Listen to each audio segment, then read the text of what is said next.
আসসালামু আলাইকুম। Welcome back to Shila suggestion. আজকে আবার হাজির হয়েছি নতুন একটা ভিডিও নিয়ে। আজকের ভিডিও সুস্থ বাচ্চা হওয়ার উপায়। আজকে আমরা এমন কিছু উপায় তুলে ধরব যা গ্রহণ করলে আপনার বাচ্চা হবে ত্রুটিমুক্ত, এমনকি থাকবে সুস্থ। ভিডিওটা শেষ পর্যন্ত দেখুন। ভালো লাগলে চ্যানেলটিকে সাবস্ক্রাইব করতে ভুলবেন না।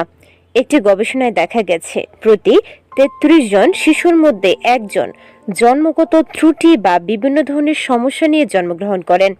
অধিকাংশ বার্থ ডিফেক্ট প্রেগন্যান্সির প্রথম ৩ মাসেই হয়ে থাকে। কিছু কিছু জন্মগত ত্রুটি গর্ভাবস্থায়ও হয়ে থাকতে পারে। বেশিরভাগ ক্ষেত্রেই এই ধরনের বার্থ ডিফেক্ট বা ত্রুটি হওয়ার কারণ অজানা। এমন কোনো মা খুঁজে পাওয়া যাবে না যে চায় তার বাচ্চা অসুস্থ বা বিভিন্ন সমস্যা নিয়ে জন্মগ্রহণ করুক। নারীদের কিছু ভুলের কারণে অনেক নবজাতকই জন্মগত ত্রুটি নিয়ে জন্মগ্রহণ করতে পারে।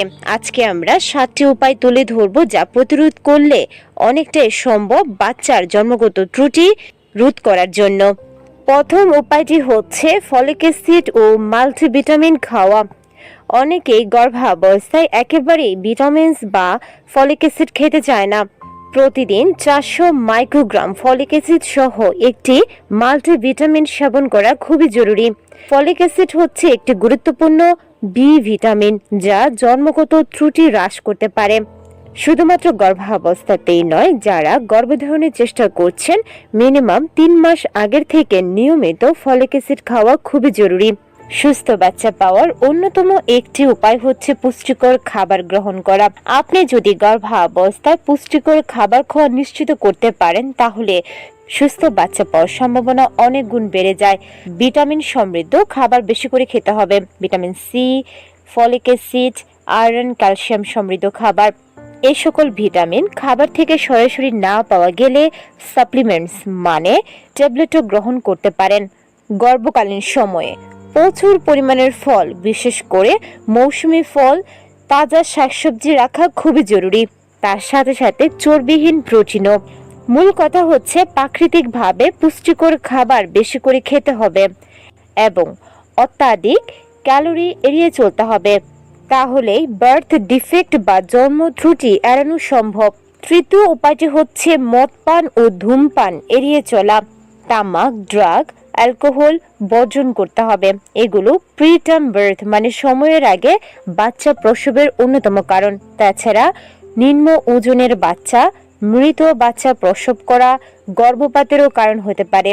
এই কারণে গর্ভধারণ করার পূর্বে ধূমপান ছেড়ে দেওয়ার পরামর্শ দেওয়া হয়। তবে আপনার কাছে মনে হতে পারে আমি তো ধূমপান করি না, তাহলে হয়তোবা আমার এই ধরনের কোনো সমস্যা হতে পারে না।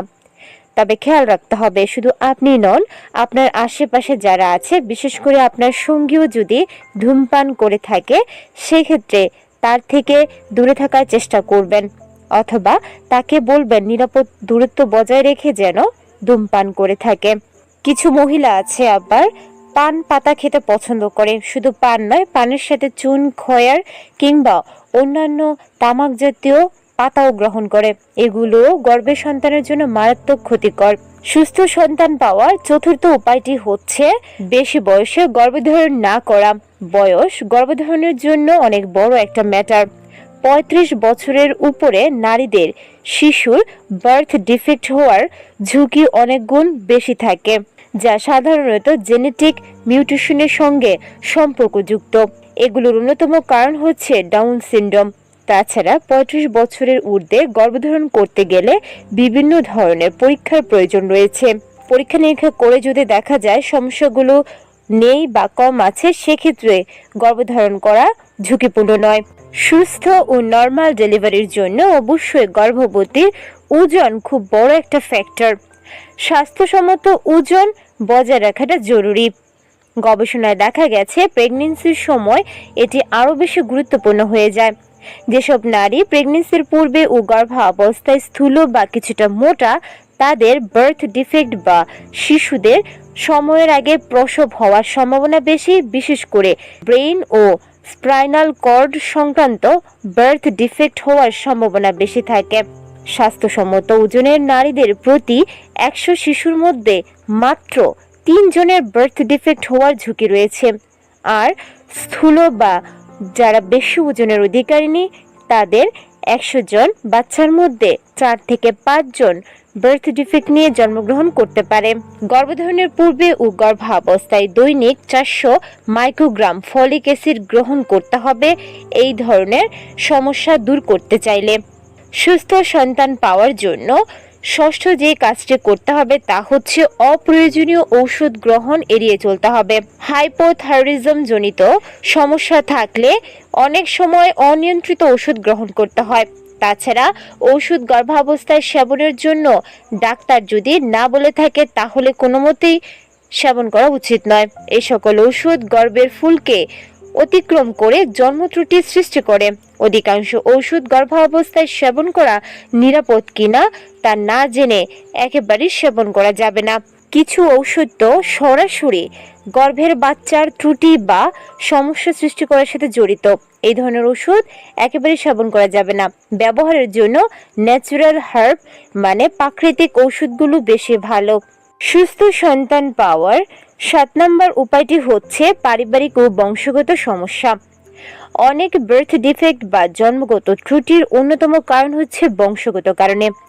যদি বার্থ ডিফেক্টের পারিবারিক ইতিহাস থাকে তাহলে অনাগত সন্তানের জন্মগত ত্রুটি হওয়ার ঝুঁকি অনেক গুণ বেড়ে যায়, যা জেনেটিক ঘটন পর্যবেক্ষণ করে দেখা গেছে।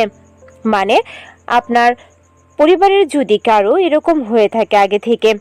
বংশগত কারণে হওয়ার সর্বাধিক কমন বার্থ ডিফেক্ট হলো heart disorder, sickle cell disease ও ডাউন সিনড্রোম।